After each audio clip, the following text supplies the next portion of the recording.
Hello students, warm welcome. This is a video related to the science class 8th. Third chapter, the name of chapter is Fiber to Fabric. In the first part, we studied about natural fiber, synthetic fibers, semi-synthetic fibers and their differences. In second video, we enjoyed about the wool and various steps of the wool processing. This is the video that is related to the silk and the life history of the silk moth. तो ये जो video है ये रेशम और रेशम कीट के जीवन चक्र के बारे में है. अगर आप इसके बारे में जानना चाहते हैं तो start with a big smile on your face. You are here with Hardeep Singh. In the starting, some of the terminology that is used in the sericulture or the silk production. शुरू में ही हम कुछ ऐसे शब्दों को पढ़ लेते हैं, जान लेते हैं जो रेशम के उत्पादन में प्रयोग होते हैं. The first term is the sericulture. सबसे पहले कौन सा है? Sericulture. What is sericulture? The rearing of the silkworms to get silk is known as sericulture. रेशम के कीड़ों को रेशम को प्राप्त करने के लिए पालना क्या कहलाता है? रेशम कीट पालन कहलाता है. हिंदी में आसान होगा, रेशम कीट पालन, रेशम के कीड़ों को पालना. हिंदी में थोड़ा इंग्लिश में टफ लग रहा है. सेरिकल्चर तो क्या हुआ? The rearing of the silkworms to get silk is known as sericulture. अब अगर रेशम के कीड़े हमने पालने हैं तो उनको खिलाना भी है कुछ. तो इंडिया में जो रेशम के कीड़े हैं वो सबसे ज्यादा मलबरी, शहतूत, तूत खाए ना आपने, आजकल होते हैं. तो आजकल मतलब गर्मियों में मिलते हैं मोस्टली. तो वो जो है that is called mulberry plants. तो उन्हें हम खेतों में पहले पौधे लगाने पड़ेंगे, तभी हम क्या कर सकते हैं? रेशम के कीड़ों को पाल सकते हैं. तो दैट इज कॉल्ड मोरिकल्चर. एक नया शब्द आ गया. क्या है ये? This is moriculture. ध्यान रखिएगा, ये क्या है? Moriculture means. मोरिकल्चर क्यों नाम पड़ा इसका? क्योंकि जो हमारा कौन सा पौधा है, मलबरी ट्री है, उसका साइंटिफिक नाम है मोरिस एल्बा. क्या नाम है? Morris Elba. जब भी किसी का साइंटिफिक नाम लिखना उसके दो हिस्से होते हैं, ध्यान रखिएगा. पहला हिस्सा क्या रहता है? जीनस. दूसरा हिस्सा क्या होता है? स्पीशीज. क्या बोला मैंने? पहला हिस्सा क्या रहेगा? जीनस और दूसरा हिस्सा क्या रहता है? स्पीशीज. दोनों को अलग अलग अंडरलाइन करना होता है, किया ना मैंने अंडरलाइन. और जो जीनस है इसका जो पहला अक्षर बनाना वो कैपिटल. यहां तो नहीं, यहां की बात करूंगा. पहला अक्षर क्या बनाना? सदा कैपिटल बनाना. क्लियर होगी बात? तो क्या कहा? The growing of mulberry trees, ठीक है, इज नॉन एज मोरिकल्चर. तो मोरस अल्वा किसका नाम है? साइंटिफिक यही खत्म होगी. The growing of the mulberry trees या mulberry plant is known as moriculture. तो मोरस अल्वा इसी का साइंटिफिक नाम है, इसलिए इसका नाम ऐसा पड़ा. फिर एग तो आपको पता ही है, क्योंकि जब भी सिल्क बॉर्म होगा पहले एग देगा. फिर उन एग को हम संभाल के रख लेते हैं. कब तक?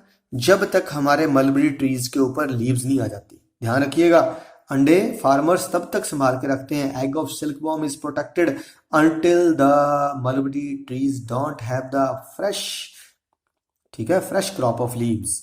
जब तक इनके ऊपर पत्तियां आ नहीं जाती. फिर जब पत्तियां आ जाती हैं तो ये अंडों को थोड़ी सी हीट दी जाती है, टूट के क्या बना लेते हैं? They changes to caterpillar. अब कैटरपिलर क्या हुआ? The young organism hatched from the silk moth egg is known as larva और कैटरपिलर. जब अंडे से पहले अंडे आए ना, जब अंडे टूटेंगे तो टूटने के बाद जो बीच में से एक नया ऑर्गेनिज्म निकला है उसी को क्या कहा जाता है? लार्वा, या यहाँ पे क्या कहते हैं? That is known as caterpillar. देख सकते हैं ये लीफ के ऊपर क्या है? मलबरी ट्री के ऊपर उसके एग हैं.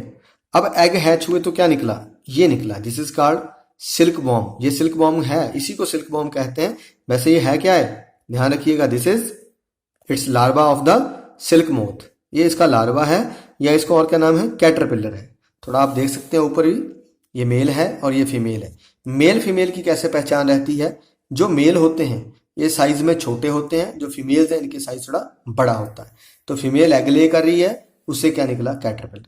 नो, कैटरपिलर में एक ही क्या रहता है? यूनिकॉर्न होता है ये. और उसके बाद ये थ्रेड को निकाल के अपने ऊपर लपेटना शुरू कर देता है.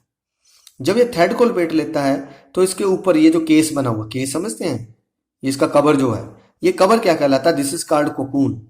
कवर को बोलना है कोकून, और जो अंदर कीड़ा इकट्ठा हो गया दैट इज कॉल्ड प्यूपा, उसको क्या कहा जाता है? प्यूपा कहा जाता है। चलते हैं थोड़ा आगे। तो कैटरपिलर क्या बना? The young organism hatched from silk moth egg, silk moth के अंडे से निकला हुआ जो, ठीक है, नवजात जीव है, उसी को लार्वा या कैटरपिलर कहते हैं। अगली स्टेज आपको बताई that is called pupa. The stage of insect life when it cover itself in the protein fibres, जो धागे निकलते हैं वो प्रोटीन के होते हैं। तो जो कैटरपिलर जो होता है अपने आप को बीच में इकट्ठा करके ऊपर से क्या कर लेता है? धागों से लपेटना शुरू कर देता है। तो वो वाली स्टेज जब ये धागे निकाल रहा है और अपने आप को बीच में बंद कहलाता है, that is called pupa. And then the cocoon, अभी बताया था, cover of protein fibre on the pupa is known as the cocoon. It is the case, ये बाहर का क्या है? केस है जिसके अंदर कौन है? प्यूपा बंद पड़ा हुआ है, तो दैट इज कॉल्ड कोकून। तो कोकून की डेफिनेशन क्या हुई? The cover of protein fibre on the pupa is known as cocoon. अब टाइप ऑफ सिल्क के बारे में वर्ड याद कर लीजिए। कुछ एक शब्द है कि सिल्क कौन सी तरह की होती है। देखिए, मलबरी सिल्क, मलबरी सिल्क कौन सी होती है? हम जो सिल्क बॉम्ब को उगाते हैं उसकी जो स्पीसीज है वो है बॉम्बैक्स मौरी, और एक किसको खाती है? मलबरी ट्रीज को खाती है। जिसके ये पत्ते खाती लगभग वही उसका नाम रहता है। तो यहाँ के आपके पास आ गया मलबरी सिल्क। ऐसे ही ऐसी स्पीसीज जब किसके ऊपर होती हैं? ओक ट्री या टर्मिनेलिया प्लांट के ऊपर होती है, हम इसको क्या कहते हैं? Tussar silk, muga silk, kosa silk, eri silk. तो ये अलग अलग प्लांट्स के ऊपर ध्यान रखना। द स्पीशीज ऑफ द क्या, the type of the silk depend on the species of the silk moth and also on the plant leaves that are fed to it. जो भी सिल्क रहता है उसका टाइप, उसकी क्वालिटी दो चीजों पर डिपेंड करती है कि उसके अंदर एक तो स्पीशीज कौन सी है, दूसरा हम किस पौधे के पत्ते उसको खिलाते हैं। तो उसके ऊपर इसके नाम है mulberry silk, tussar silk, muga silk, kosa silk and eri silk. Now steps of sericulture. कौन कौन से स्टेप्स रहते हैं हमारे पास? पहला रहता है egg-laying. Egg-laying means female silk worm ले 1000 ऑफ एग्स। जो फीमेल सिल्क वॉर्म है ये हजारों अंडे देती है एक बार में। दूसरे स्टेप में क्या आएगा? एग हैच्ड या कंपेल्ड टू हैच। ध्यान रखना, हैच्ड या कंपेल्ड टू हैच। कई बार अपने आप टूटते हैं, या हम इनको इस तरह से रखते हैं कि जब पत्ते आ जाए मलबरी ट्री के तब टूटे। ठीक है, compelled to hatch when mulberry trees bear fresh leaves. तो जब शहतूत पे ताजा पत्ते आ जाते हैं तब हमें क्या करना है? इन अंडों को तोड़ने के लिए मजबूर करना। हम खुद नहीं तोड़ेंगे। हम जानते हैं कभी भी जिंदगी में किसी भी पक्षी या इंसेक्ट का अंडा बाहर से तोड़ो तो जी मर जाता है, अपने आप अंदर से टूटता है, क्योंकि जो अंदर इंसेक्ट तैयार हो रहा है वो उसको तोड़ेगा तो लाइफ उसकी क्या रहती है? सक्सेसफुल रहती है। अब हमने उसको तोड़ दी। थर्ड पे लार्वा निकला, जो हम कैटरपिलर बोला। ध्यान रखिए, लार्वा और the caterpillar eat day and night. It is a voracious feeder. Voracious feeder होता है वो जो खा ही करता रहता, खाता ही रहता है। तो it is a voracious feeder for about 25 to 30 days. ये 25 से 30 दिन लगातार खाता ही जाएगा, खाता ही जाता है, खाता ही जाता है। जब खा के भर गया 25-30 दिन के बाद, देन एक अलग ट्रे में हम डंडे रख देते हैं, तो ये वहां से जाकर उधर को भागने शुरू हो जाते हैं। They are placed in tiny chambers having sticks. क्या रहती हैं? क्या होता है इसमें? टाइनी चैम्बर्स होते हैं, छोटे छोटे चैम्बर में। स्टिक्स किस लिए होती हैं? ऐसे डंडियां होती तो ये जाकर उनके साथ ऐसे नीचे लटक जाते हैं, ताकि इसको स्पेस मिल जाए जहां इसका हेड सबसे पहले अटैच करेगा, फिर ये अपने ऊपर धागे को लपेटता है। धागा या तो 0 शेप्ड आता है या 8 शेप्ड। ध्यान रखना है कितने शेप में धागा लिपटता है, इधर 0 शेप और 8 शेप। तो अपना हेड अटैच करने के बाद अपने ऊपर थ्रेड को रोल कर लेता है।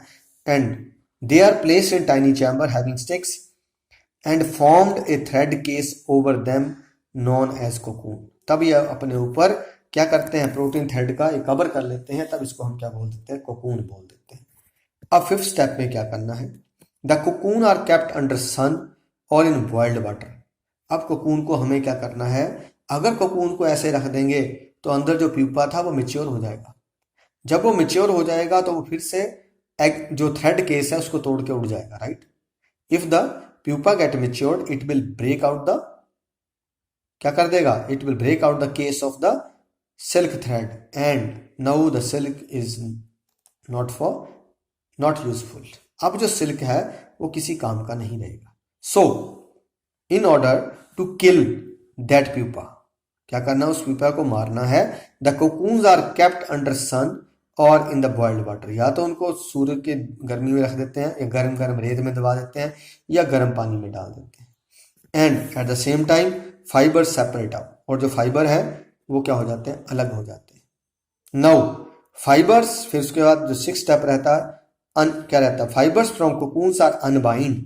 अब क्या किया जाता है, एक अकेले का जो कोकून का धागा नहीं लग होता, टूट जाएगा, इसलिए बहुत सारे कोकून इकट्ठे किए जाते हैं, उनके धागों को इकट्ठा लेके एक रोल के ऊपर रील कर लिया जाता है। The fibres from cocoons are unbind and woven into silk thread by reeling process. तो रीलिंग प्रोसेस से इसको इसके ऊपर लपेट के रख लिया जाता है। तो ये स्टेप्स हैं, किसके रिगार्डिंग स्टेप्स हैं, these are the 6 steps of sericulture. अब ये 6 स्टेप ही आपके पास डायग्रामेटिक फॉर्म में देखते हैं। फीमेल सिल्कवॉर्म, मोथ, ले द एग्स। एक बात याद रखनी है, यहाँ मोथ की मोथ लिखा जा रहा है, बटरफ्लाई नहीं लिखा जा रहा है। तो थोड़ा ध्यान रखना है कि मोथ और बटरफ्लाई में ये फर्क होता है बेटे, कि जो बटरफ्लाई ये डे टाइम में एक्टिव होती है और जो मोथ्स होते हैं ये नाइट लाइट की तरफ अट्रैक्ट होते हैं। पहली चीज, बटरफ्लाई जब भी बैठती है उसके पंख दोनों बंद रहते हैं, मोथ जब भी बैठता है इसके पंख खुले होते हैं। बटरफ्लाई की ये जो है एंटीनाज ये बिल्कुल स्मूथ होते हैं, इस पर कोई बाड़ नहीं होता है। लेकिन मोथ के एंटीनास में देखते हैं तो दे हैव ब्रिसल्स, ऐसे ऐसे ऐसे ऐसे छोटे छोटे बाल रहते हैं। तो इससे आप पहचान लोगे कि इज इट अ मोथ और ए बटरफ्लाई। नाउ सिल्क मोथ ले द एग्स, तो यहाँ पे एग टूट के क्या बन गए, कैटरपिलर बन गए, राइट। अब ये जो कैटरपिलर है क्या करेंगे, खाएंगे 25 से 30 दिन और अपनी बॉडी पे क्या कर लेंगे, लपेट लेंगे थ्रेड को एंड चेंजेस टू क्वीन, ठीक, कोकून बन गए। अगर आप नहीं फिर देखते हैं, फिर टूटेंगे और फिर क्या बन जाएगा, फिर ये स्टेज आ जाएगी। तो हमें 2 स्टेज हैं जो बड़ी इंपॉर्टेंट है, वन इज द लार्वा और कैटरपिलर, अगली कौन सी है, कोकून। इन दोनों स्टेजेस पे ही ध्यान रखना है और यहीं से हमें सिल्कवॉर्म मिल जाता है। तो हमें सिल्क यहां से प्राप्त होगा। तो द स्टेजेस दोज आर, ठीक है, directly related with the production of silk is larva और caterpillar and then the cocoon is there. Some more terms that is a part of this lesson. One is a floriculture. Floriculture means growing of flower plants. फूलों को पौधों को उगाना क्या कहलाता है, floriculture. Apiculture, growing और रेयरिंग ऑफ हनी बीज। अगर हम मधुमक्खियों को पाल रहे हैं तो उसको क्या बोलते हैं, apiculture. Similarly silviculture, growing of forestry. अगर हम जंगल वाले पौधों को अपने आप खुद उगा रहे हैं then it is known as silviculture. तो अभी हमने देखा क्या क्या था, पहले एग्रीकल्चर पढ़ा, ठीक है, क्रॉप ग्रुप उगाना। फिर हमने क्या पढ़ा, सेरिकल्चर, सिल्कवॉर्म को रियर करना है। फिर हमारे पास फ्लोरिकल्चर, एपीकल्चर, सिल्वीकल्चर, ऐसे बहुत है, पिस्सीकल्चर, मछलियों को पालना होता है। तो कई तरह के कल्चर। स्टूडेंट्स आपने यहाँ तक सुना, अभी क्वेश्चन टाइम है। सेकंड वीडियो में फर्स्ट क्वेश्चन हो गया था बेटे, सेकंड क्वेश्चन अब सिल्कवॉर्म क्या है हमारा, कैटरपिलर या लार्वा। आप जानते दोनों उसी के नाम है, तो answer is B. Third question हो गया था। फोर्थ क्वेश्चन में सेरिकल्चर की डेफिनेशन आपको मिल गई। फिफ्थ क्वेश्चन आपका हो गया था। सिक्स क्वेश्चन में आपने डायग्राम बनानी है, 2 स्टेजेस मेनली, मतलब एक लार्वा और कैटरपिलर की, और एक किसकी बनानी है आपने, ठीक है, कोकून की बनानी है। तो ये क्लियर हो गया। उसके बाद इसमें से कौन कौन से टर्म है जो सिल्क प्रोडक्शन से रिलेटेड है। देखो, फ्लोरिकल्चर फूल से नहीं आएगा, मोरिकल्चर, ठीक है, growing mulberry trees, sericulture growing silk, apiculture, ठीक है, rearing of honey bee, silviculture. तो इसमें ये दोनों टर्म्स हैं जो किससे रिलेटेड है, सिल्क प्रोडक्शन से रिलेटेड है। साइंटिफिक नेम ऑफ मलबरी याद रखिए, मोरस अल्वा दिया गया है यहाँ पे, और एक आपने इसको मैच करना है। ये मैच होने के बाद आपका क्वेश्चन नंबर 8 है ये, this is the puzzle time. तो I hope no the lesson number 3 is completed. Enjoy it, पढ़िए, आगे बढ़िए। जय हिंद, जय भारत।